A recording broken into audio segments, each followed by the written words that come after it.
many memories today, December 16, from 2014. Remembering the last moment, everything passes. Holding on to anger is like grasping a hot coal with intent of throwing it at someone else. You are the one who gets burned. And imagine if you are holding on to your anger for a long period of time. Diba? It's like holding on to a hot coal. And the more you keep it to yourself, the more you get burned. In fact, it's impossible to grasp and also to hold on to a hot coal, di ba? So talagang dapat wala tayong iniipon na galit sa ating puso at isipan, no? The more you get sick when you do that, right? Thought for the day, 6 years ago na naman to. Why do you need to steer the waters if you're only passing by? Diba? Pero parang medyo may pagka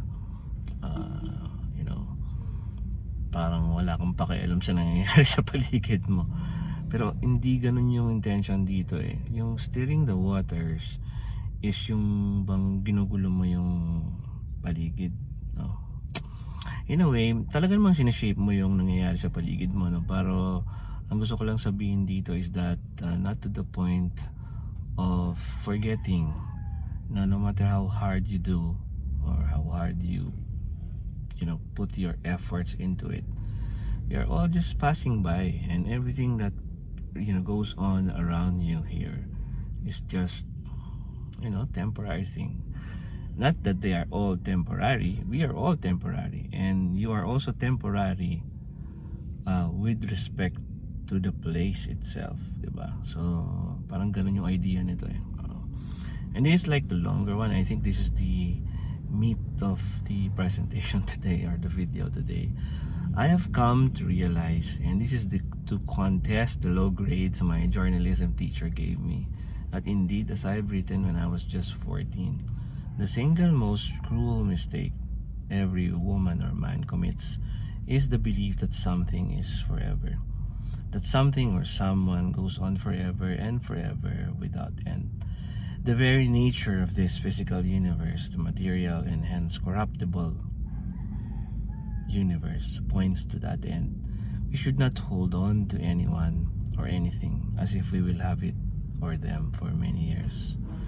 When we come to the bitter end and everything turns out as a Grecian tragedy, manipulated by some vengeful beings from who the fuck knows where, we have to smile. Do not hold on to anything or to anyone. We came to this world naked, without names, without honor, without fame. And someday, soon we will leave it as it was. Everything else is a blessing. Life is a journey and not a destination. Enjoy the ride while you can. And no matter who is beside you at the moment, be thankful. Tomorrow, he or she may not be there. Your dreams may not be around. People you call friends will not be around.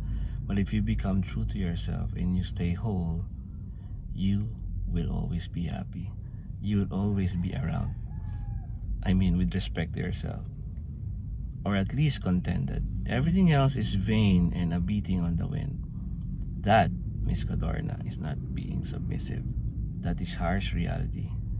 Even that adjective is purposeful. Yesterday, last night, I rewatch Vikings. Been watching that dati, but hindi ko siya talaga natapos, and that is why I had to rewatch it. And nakarating na ulit ako dun sa part na nasa nakinaking Egbert na sila sa Wessex, and something about what ito yung discussion ni Floki at saka ni Ragnar Lothbrok. I said something like ikaw may kasalanan dito na Thorn something is dead. We are fighting for a different god under the English sky, parang ganun. And something that Ragnar said to him, parang similar to what is being said here, na I did not force you to come here. lahat ng tao merong talagang ending. Lahat ng tao merong ending. Lahat ng tao merong nakatakdang end. I think yung mga Northmen are really faithful. Faithful, F-A-T-E. Ibig sabihin, they know that at a certain point in time, you cannot avoid whatever should befall you. And ang point na align dito is what Ragnar said afterwards, that parang sooner or later or sometime in the future, we will all meet our end. Yeah, alam naman natin yun. We are here only for a while, and you are given by the gods to do whatever you please from here up to that point in time. So make it a wonderful life. In a way, parang ganun yung message sa akin. Make it a wonderful life, yung every day of your life, because you know that at one point in time you will have to die, and yung death na yon should be for them, no? It should be a glorious death. It should not be yung tipong nakaiga ka lang sa bed mo, no? In fact, yung kanilang kaibigan na yon lost an arm, no? Kasi natamaan siya ng arrow and he had to pull it, and yung arm was cut. He was sick and really literally dying dun sa kanyang hinihigaan, and he knew that yung mga Northmen is going to war, or they're going to war. And since he knew that he's about to die, talaga nagpumilit siyang sumama, because he wanted to have a glorious death. Kasi sa kanila yung mamatay sa battle is a glorious death, and you'll be welcome in Valhalla. Kaya nga nung he was shot by arrows and all that, he said, "Odin, here I come," something like that. So I think yung medyo ancient, no, yung thinking na yun siguro, pero come to think of it, we are all facing little battles, little wars, so that is it. Or maybe little battles in this great war of life, and every day is a sort of going to that battle. Parang ngayon, no, habang naghihintay akong pumasok sa aking trabaho,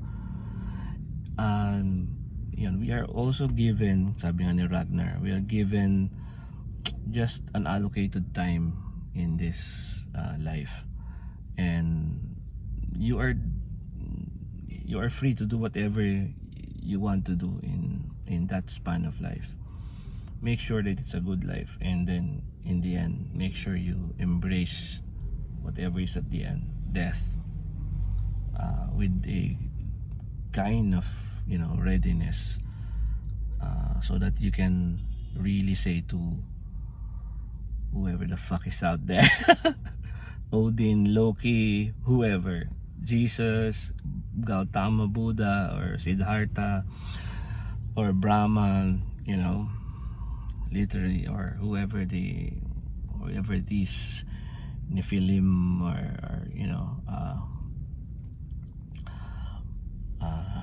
Anunnaki gods are out there, or whether there's nothing, you can say, here I come.